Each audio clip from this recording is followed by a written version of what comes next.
ಸಾವಿರ ಕಾಲಕ್ಕೂ ಸವೆಯದ ನೆನಪು. ದರ್ಶನ್ ಜೊತೆ ಸಿನಿಮಾ ಯಾವಾಗ? ಎಲ್ಲರೂ ಅಭಿಮಾನಿಗಳು ವೇಟಿಂಗ್ ಅಂತೆ. I don't know, I really don't know. Because ನಾವು ಪ್ರತಿ ಸತಿ ನೀವು ಪ್ರಶ್ನೆ ಕೇಳಿದ್ರೆ ಅದೇ ಉತ್ತರ ಕೊಡ್ತೀನಿ ನಾನು. ಬಟ್ ಎಕ್ಸ್ಪೆಕ್ಟೇಷನ್ಸ್ ತುಂಬ ಬಂದಾಗ ಏನಾಗುತ್ತೆ, ಅದೇ ಶತ್ರು ಆಗ್ಬಿಟ್ರೆ ಕಷ್ಟ ನಮಗೆ. ಕರೆಕ್ಟ್. ನಾನು ಅವನು ಮಾಡೋದಕ್ಕೆ ಏನು ಅವನಿಗೇನು ಇಷ್ಟ ಇಲ್ಲ ಅಂತ ಇಲ್ಲ, ನನಗಿಷ್ಟ ಇಲ್ಲ ಅಂತಲ್ಲ, ನಾವು ಇನ್ನೂ ಖುಷಿಯಾಗಿ ಒಟ್ಟೊಟ್ಟಿಗೆ ಮಾಡ್ತೀವಿ ನಾವು.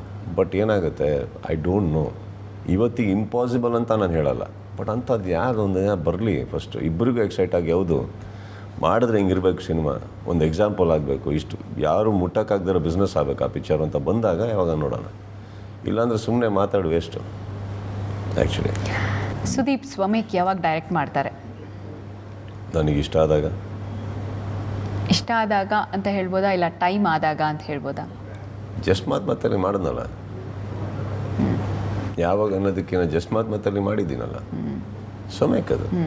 ಅಲ್ಲ, ನೆಕ್ಸ್ಟ್ ಈಗ ಬ್ಯಾಕ್ ಟು ಬ್ಯಾಕ್ ಒಂದೆರಡು ಸಿನಿಮಾ ಬಂದಿದ ತಕ್ಷಣ ಎಲ್ಲರೂ ಕೂಡ ಯಾಕೆ ಸುದೀಪ್ ರೀಮೇಕ್ ಹಿಂದೆ ಬಿದ್ದಿದ್ದಾರೆ ಅನ್ನೋದೇ ಎಲ್ಲರ ಪ್ರಶ್ನೆ ಆಗಿಬಿಟ್ಟಿದೆ ಈಗ. ಅಂದರೆ ನನ್ನ ಹಠ ಏನಂದರೆ, ಮಾಡಿದ್ದನ್ನು ಇನ್ಯಾವ ರೀತಿ ಚೆನ್ನಾಗಿ ಮಾಡಿ ತೋರಿಸೋದು ಒಂದು ಚಾಲೆಂಜ್ ಅಂತ ತೊಗೊತೀನಿ. ಮಾಡಿದ್ದನ್ನು ನಾನು ಹೇಳಿದ್ದೆ ಕತೆ ಅಂತ ಆಗಬಾರ್ದಲ್ಲ. ನನಗೇನಿಲ್ಲ, ಬೇಸಿಕ್ಲಿ ಬೇರೆಯವ್ರ ಪ್ರಶ್ನೆಗೆ ನಾನು ಯಾವತ್ತೂ ಉತ್ತರ ಕೊಟ್ಟಿಲ್ಲ. ನನ್ನಲ್ಲಿ ಹುಟ್ಕೊಳೋ ಪ್ರಶ್ನೆಗೆ ಉತ್ತರ ಕೊಟ್ಕೋತೀನಿ ನಾನು ಫಸ್ಟು. ಸ್ವಮೇಕ್ ಆದ್ರೇನು ರೀಮೇಕ್ ಆದ್ರೇನು, ಏನು ನಿಮ್ಮ ಮನೆಯಲ್ಲಿ ಮಾಡೋ ತಿಂಡಿ ಹೊಸ ಐಟಮ್ಮ?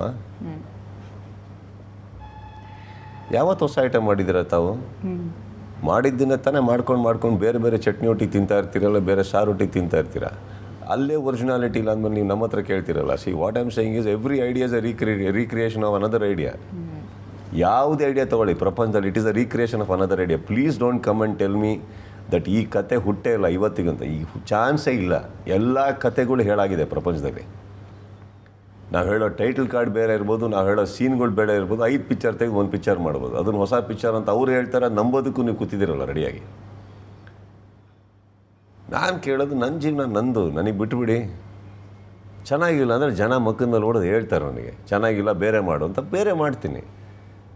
ನಾನೇನು ಹೇಳೋದು, ನನಗೆ ಹಾಕ್ತಾ ಇರೋ ಪ್ರಶ್ನೆಗಳು ಯಾವಾಗ ಏನಂತಂದರೆ, ಫಸ್ಟ್ ಆಫ್ ಆಲ್ ನಾವೆಲ್ಲರೂ ನಮ್ಮ ಜೀವನ ರೂಪಿಸ್ಕೊಳಕ್ಕೆ ಟ್ರೈ ಮಾಡೋಣ ಫಸ್ಟು. ಕರೆಕ್ಟ್. ಒಂದು ಸತಿ ನಾನು ಯಾವಾಗಲೂ ಅದನ್ನೇ ಹೇಳ್ತೀನಿ, ಕೆಳಗೆ ಬಗ್ಗೆ ದಯವಿಟ್ಟು ನಿಮ್ಮ ಪಾದ ನೋಡ್ಕೊಳ್ಳಿ, ನೀವೆಲ್ಲಿ ನಿಂತಿದ್ದೀರಾ ಫಸ್ಟು. ಅವಾಗ ನಿಮ್ಮ ಪಾದ ಹೇಳುತ್ತೆ, ಅಯ್ಯೋ ನಿಲ್ಲಿಸ್ಬೇಡ ಕಣಪ್ಪ, ನನಗೆ ಇನ್ನೂ ಹೋಗೋದಕ್ಕೆ ತುಂಬ ದೂರ ಇದೆ, ನನ್ನನ್ನು ಎಲ್ಲರೂ ಕರ್ಕೊಂಡೋಗು ಅಂತ ನಿಮ್ಮ ಪಾದನೇ ನಿಮಗೆ ಹೇಳ್ತಾ ಇರುತ್ತೆ. ಬೇರೆಯವ್ರ ಜೀವನದ ಬಗ್ಗೆ ತಲೆ ಕೆಡಿಸ್ಕೊಂಡು ಹಾಲ್ಟ್ ಹಾಕಿ ಫುಲ್ ಸ್ಟಾಪಾಗಿ ನಿಲ್ಲೋ ಬದಲು ನಾನೇನು ಹೇಳೋದು, ನಡೀರಿ, ಸಾಧಿಸಿ, ಜೀವನದಲ್ಲಿ ಏನಾದ್ರು ಮಾಡೋಣ. ಆ್ಯಂಡ್ ಯಾರ್ಯಾರಿಗೆ ಏನೇನು ಮಾಡಬೇಕು ಅನ್ಸುತ್ತೆ ಬಿಟ್ಟುಬಿಡಿ.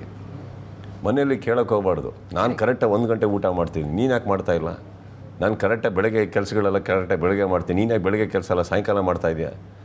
What is it? I mean what I'm saying is, ನಾನು ಸಿನಿಮಾ ಮಾಡ್ತಾ ಇರೋದು ಪಬ್ಲಿಕ್ಕಿಗೆ. ಸತ್ಯವಾಗ್ಲೂ ನಾನು ಅವಾರ್ಡ್ಸಿಗೆ ಮಾಡ್ತಾಯಿಲ್ಲ. ಸತ್ಯವಾಗ್ಲೂ ನನಗೆ ಗೊತ್ತು, ನನಗೆ ಯಾವ ಜ್ಞಾನಪೀಠ ಪ್ರಶಸ್ತಿನೂ ಬರೋಲ್ಲ, ನನಗೆ ಯಾವುದು ಬರೋಲ್ಲ. ಅದಕ್ಕೆ ಅಂತ ಹುಟ್ಟೋರು ಜನ ಇದ್ದಾರೆ, ಅದಕ್ಕೆ ಅಂತ ಒಂದು ಕಲೆ ಇದೆ. ಆ ಕಲೆನ ನಾವು ಟಚ್ ಮಾಡೋಕ್ಕಾಗಲ್ಲ. ನಮಗೂ ನಮ್ಮ ರಿಸ್ಟ್ರಿಕ್ಷನ್ಸ್ ಇರ್ತವೆ. ಈಗ ಸ್ವಮೇಕು ರಿಮೇಕ್ ಅನ್ನೋದಕ್ಕಿಂತ ನಾನು ಹೇಳೋದು, ಎಷ್ಟು ಪಿಕ್ಚರ್ ಸ್ವಮೇಕ್ ಮಾಡಿಲ್ಲ ನಾನು. ಆಲ್ಮೋಸ್ಟ್ 56-57 ಫಿಲ್ಮ್ಸಲ್ಲಿ 13-14 ಆಡ್ ಫಿಲ್ಮ್ಸ್ ರೀಮೇಕ್ ಮಾಡಿರೋದು. ನೀನೆಲ್ಲ ಸ್ವಮೇಕೆ ಮಾಡಲ್ಲ ಅಂತ ಏನಿಲ್ಲ ನನಗೆ. ಅಥವಾ ನಾನೇನು ಸ್ವಮೇಕಿಗೆ ಶತ್ರುನ? It is not. ನೋ, ನನಗೆ ಎಕ್ಸೈಟ್ ಆಗಿದ್ದು ನಾನು ಮಾಡ್ತೀನಿ. ನಾನು ಎಕ್ಸೈಟ್ ಆಗ್ಬೇಕಾದ್ರೆ ನನ್ನ ಈ ಪ್ರೊಡ್ಯೂಸರ್ ಅಂತ ಬರ್ತಾನೆ, ದುಡ್ಡು ಹಾಕೋನು, ಅವನಿಗೇನು ಎಕ್ಸೈಟ್ ಅದನ್ನು ಕೇಳೋಣ. ನನ್ನ ಹಟ್ಟದ ಮೇಲೆ ಯಾರು ಸಿನಿಮಾ ಮಾಡಬಾರ್ದು. And I am not here to prove anything, I am only here to entertain. ಎಂಟರ್ಟೈನ್ಮೆಂಟಿಗೆ ಏನು ಬೇಕೋ ನಾನು ಅದನ್ನು ಮಾಡ್ತೀನಿ. ಖುಷಿ ಆದಾಗ ಜನ ನೋಡಿದ್ದಾರೆ. ರೀಮೇಕೇ ತೊಗೊಳ್ಳಿ, ಚೆನ್ನಾಗಿಲ್ಲದೆ ಇರುವಾಗ ಅದನ್ನು ವಾಪಸ್ ಕಳಿಸಿದ್ದಾರೆ ಮನೆಗೆ. ಹೌದು. ಮುಸ್ಸಂಜೆ ಮಾತಂತ ಪಿಕ್ಚರು ಮಾಡಿದ್ದೀನಿ ನಾನು, ರೀಮೇಕಾಗಿ ಆಟೋಗ್ರಾಫ್ ಅಂಥದ್ದು ಮಾಡಿದ್ದೀನಿ ನಾನು. There is everything that I have done. And ಸ್ವಮೇಕು ಅಂತ ಬಂದಾಗ ನೀವು ಯಾವುದೇ ತೊಗೊಳ್ಳಿ, ಹೊರಭಾಷೆಗೆ ಹೋಗಿ ಮಾಡ್ಕೊಂಬಂದಿದ್ದನ್ನು ಸ್ವಮೇಕೆ. ಯಾವಾಗ ಒಬ್ಬ ನಿರ್ದೇಶಕ ಆ ಥರ ಕತೆ ಬರ್ಕೊಂಬಂದು, ಸರ್ ನೀವು ಈ ಪಾತ್ರಕ್ಕೆ ಬೇಕು ಹಿಂಗಿದೆ ಅಂದಾಗ ನನಗೆ ಎಕ್ಸೈಟ್ ಆದಾಗ ನಾನು ಮಾಡ್ಕೊಂಬಂದಿದ್ದೀನಿ. ಅದು ವಿಲನ್ ಅಂತಲೂ ನೋಡಿಲ್ಲ ನಾನು. ಚೆನ್ನಾಗಿದೆಯಾ ಮಾಡೋಣ, ಲೆಟ್ ಅಸ್ ಸಿ. ನನಗೆ ಯಾವ್ದಾರು ಎಕ್ಸೈಟ್ ಆದರೆ ನಾನು ಮಾಡೇ ಮಾಡ್ತೀನಿ. ಎಕ್ಸೈಟ್ ಆಗಲಿಲ್ವಾ, ಈ ಪ್ರಶ್ನೆ 20,000 ಸತಿ ಕೇಳಿದ್ರು ನಾನು ಉತ್ತರ ಇದೆ. ಕಂಟೆಸ್ಟೆಂಟ್ ಆಗಿ ಸುದೀಪ್ ಬಿಗ್ ಬಾಸಲ್ಲಿ ಭಾಗವಹಿಸೋಕ್ಕೆ ಆಸೆ ಇದೆಯಾ ಸುದೀಪ್ಗೆ?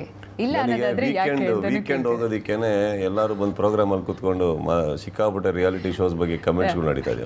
ಇದು ರಿಯಲಿಸ್ಟಿಕ್ ಆಗಿ ಪ್ರಾಕ್ಟಿಕಲ್ ಆಗಿ ಆಗದೆ ಇರಬಹುದು, ಬಟ್ ಒಂದು ಆಸೆ ಇದೆಯಾ? ವೆರಿ ಫ್ರಾಂಕ್ಲಿ ನಾನು ವೀಕೆಂಡ್ ಹೋಗಿ ಬರೋದಕ್ಕೇನೆ ಇಲ್ಲಿ ಕಾರ್ಯಕ್ರಮಗಳಲ್ಲಿ ಬಂದು ಕುತ್ತಿ ಮಾತಾಡಿ ನನ್ನ ಜೀವನನ ಹೆಂಗೆ ನಾನು ನಡೆಸಬೇಕು ಅಂತ ನನಗೆ ಬುದ್ಧಿ ಹೇಳ್ಕೊಡೋಕ್ಕೆ ಸುಮಾರು ಜನ ಕೂತರಲ್ಲಿ. ನನ್ನ ಹೆಸರು ಡೈರೆಕ್ಟಾಗಿ ತೊಗೊಂಡೇ ಇದ್ರು, ಕಾರ್ಯಕ್ರಮಗಳ ಬಗ್ಗೆ ಮಾತಾಡಿದ್ರು. ಇನ್ನು ಒಳಗೆ ಕೂತ್ಕೊಂಡ್ಬಿಟ್ರೆ ಇನ್ನೇನಾಗುತ್ತೆ ನನಗೆ ಗೊತ್ತಿಲ್ಲ. ಬಟ್ ಒಂದ್ಸರಿ ನೀವು ಯಾವತ್ತಾದ್ರೂ ಯೋಚನೆ ಮಾಡಿದ್ದೀರಾ ಕಂಟೆಸ್ಟೆಂಟ್ ಆಗಿ ಹೋಗ್ಬೋದ್ರೆ ಹೇಗಿರಬಹುದು ಅಂತ ಯಾವತ್ತಾದ್ರೂ ಯೋಚನೆ ಮಾಡಿದ್ದೀರಾ? I have not thought about it at all. Because practically ನನಗೆ ಗೊತ್ತಿರೋ ಹಾಗೆ ಇಟ್ ಈಸ್ ಅದೊಂದು ಪ್ರಪಂಚ. ಆ ಪ್ರಪಂಚದೊಳಗಡೆ ಭಾಳ ಕಷ್ಟ ಇರೋದು. ಬಟ್ ಇವತ್ತಿನ ಪರಿಸ್ಥಿತಿಯಲ್ಲಿ ಇರೋವಂಥ ಲೈಫಲ್ಲಿರೋ ಕಮಿಟ್ಮೆಂಟ್ಸಿಗೆ ಸತತವಾಗಿ ಹೋಗಿ ಕೂತ್ಕೊಂಡ್ಬಿಟ್ಟು I don't think it's possible at all. ಯಾಕಂದರೆ ನಾವು ಕಾಂಪಿಟೇಷನ್ ಮಾಡಬೇಕಾದ್ರೆ, ನಾವೇನಾದ್ರು ಬಿಗ್ ಬಾಸ್ ಒಳಗೆ ಹೋಗಬೇಕು ಅಂದರೆ ಎಲ್ಲರೂ ಹೋಗ್ಬೇಕಾಗತ್ತೆ.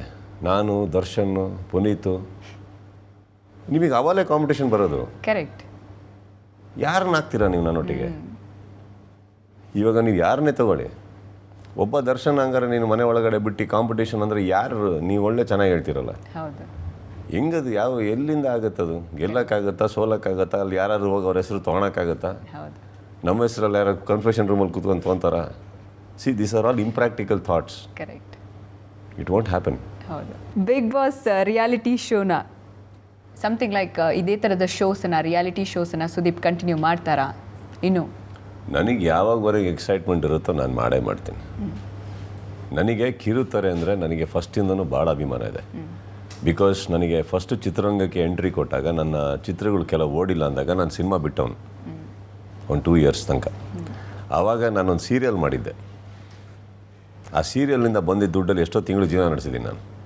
ಯಾಕಂದರೆ ಅವಾಗ ನನ್ನ ಮನೆಯಿಂದ ದುಡ್ಡು ತೊಗೊತಾ ಇರಲಿಲ್ಲ. ಆ್ಯಂಡ್ ಇವತ್ತಿಗೂ ಕಿರುತಾರೆ ಅಂದಾಗ ನಮ್ಮ ಚಿತ್ರಗಳ ಪ್ರಮೋಷನ್ಸ್ಗೆ ಅಲ್ಲಿ ಹೋಗ್ತೀವಿ, ಸಿನಿಮಾದು ಸಾಂಗ್ಸ್ ಕೊಡಬೇಕು ಅಂದ್ರೆ ಅಲ್ಲಿ ಹೋಗ್ತೀವಿ, ಇಂಟರ್ವ್ಯೂ ಮಾಡಬೇಕು ಅಂದರೆ ಹೋಗ್ತೀವಿ. ಎಲ್ಲದಕ್ಕೂ ನಮಗೆ ಬೇಕಂದಾಗ ಮಾತ್ರ ಅದನ್ನು ಉಪಯೋಗಿಸ್ಕೊಂಡ್ಬಿಟ್ಟು ಬೇಡ ಅಂದಾಗ ನಾವು ಏನೋ ಅಂತ ಹೋಗೋದಿದೆಯಲ್ಲ, ಇದು ತಪ್ಪು ನನ್ನ ಪ್ರಕಾರ. Got it? I have a lot of respect for television and all the viewers of the television. ನಾನು ಹುಟ್ಟಿರೋದು ನನ್ನ ಗೊತ್ತಿರೋ ಪ್ರಕಾರ ಇವತ್ತಿಗೆ ನಾನು ಎಂಟರ್ಟೈನ್ಮೆಂಟ್ ಮಾಡ್ತೀನಿ. ಬಿಗ್ ಬಾಸಲ್ಲಿ ನನ್ನನ್ನು ನೋಡೋಕೆ ಆಸೆ ಪಡ್ತಾರ ಜನ, ಇಷ್ಟಪಡ್ತಾ ಇದ್ದಾರಾ? ನಾನು ಮಾಡ್ತೀನಿ. ಇಷ್ಟ ಇಲ್ವಾ ಜನಕ್ಕೆ ಹಿಂಟ್ ಬರುತ್ತೆ ನನಗೆ, ಬೇರೆ ಯಾರೂ ಹೇಳಬೇಕಾಗಿಲ್ಲ, ನಮಗೇ ಗೊತ್ತಾಗುತ್ತೆ. ಅವತ್ತು ಬೇಡ, ಇವಾಗ ಪ್ರತಿ ಶನಿವಾರ ಭಾನುವಾರ ಅಲ್ಲಿ ಕುತ್ಕೊಂಡು ಪ್ರೀತಿನ ನೋಡ್ತಾರಂದರೆ ಅದು ನಾನು ಸಂಪಾದನೆ ಮಾಡ್ಕೊಂಬಂದಿರೋದು. ಬಲವಂತ ಮಾಡಿಲ್ಲ, ಹೆದರಿಸಿಲ್ಲ ಜನಗಳಿಗೆ ನೋಡಲೇಬೇಕು ಅಂತ. ಪ್ರೀತಿಯಿಂದ ನಾನು ಕಷ್ಟಪಟ್ಟು ಇಷ್ಟು ವರ್ಷ ಸಂಪಾದನೆ ಮಾಡಿರೋ ಆಸ್ತಿ ನಂದದು. ನನಗೆ ಆ ತಾಕತ್ತಿದೆ ಶನಿವಾರ ಭಾನುವಾರ ಜನಗಳನ್ನ ಹಿಡಿದಿಡೋಕ್ಕೆ ಅಂದರೆ ಅದು ನನಗೆ ನಾನು ಶ್ರಮದಿಂದ ಸಂಪಾದಿಸಿರೋಂಥ ನಂಬಿಕೆ, ನನ್ನ ಆಸ್ತಿ ಅದು. ಸೊ ನನಗೆ ಅದು ಇರೋ ತನಕನೂ ನಾನು ಮಾಡ್ತೀನಿ.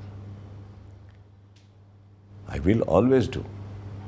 ನನಗೆ ಎಷ್ಟೋ ಜನ ಮುಂದೆ ಹೇಳ್ತಾರೆ, ನೀವು ಯಾಕೆ ಫ್ರೀ ಮಾಡ್ತಾಯಿದ್ದೀರಾ ಪ್ರೊಡ್ಯೂಸರ್ಸಿಗೆ, ಕೆಲವರಿಗೆ ದುಡ್ಡು ಬಿಟ್ಟು ಕೊಡ್ತಾಯಿದ್ದೀರಿ, ಎಲ್ಲರೂ ಇಷ್ಟು ಹೋಗ್ಬೇಕಾರೆ. ನನಗೆ ಬಿಟ್ಟುಬಿಡಿ, ಅದು ನನ್ನ ನಿರ್ಮಾಪಕನ ಕಾಪಾಡ್ಕೊಳಕ್ಕೆ ನನಗೆ ಬರುತ್ತೆ. ನಾನು ಅವ್ರ ಹತ್ರ ಎಷ್ಟು ಕೇಳಬೇಕು, ಎಷ್ಟು ಇರಬೇಕು, ಹೆಂಗಿರಬೇಕು.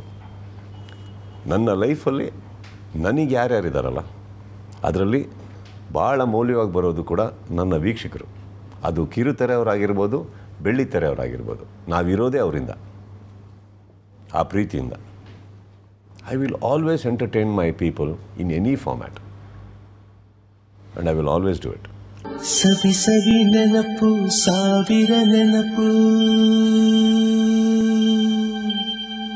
ಸಾವಿರ ಕಾಲಕ್ಕೂ ಸವೆಯದ ನೆನಪು.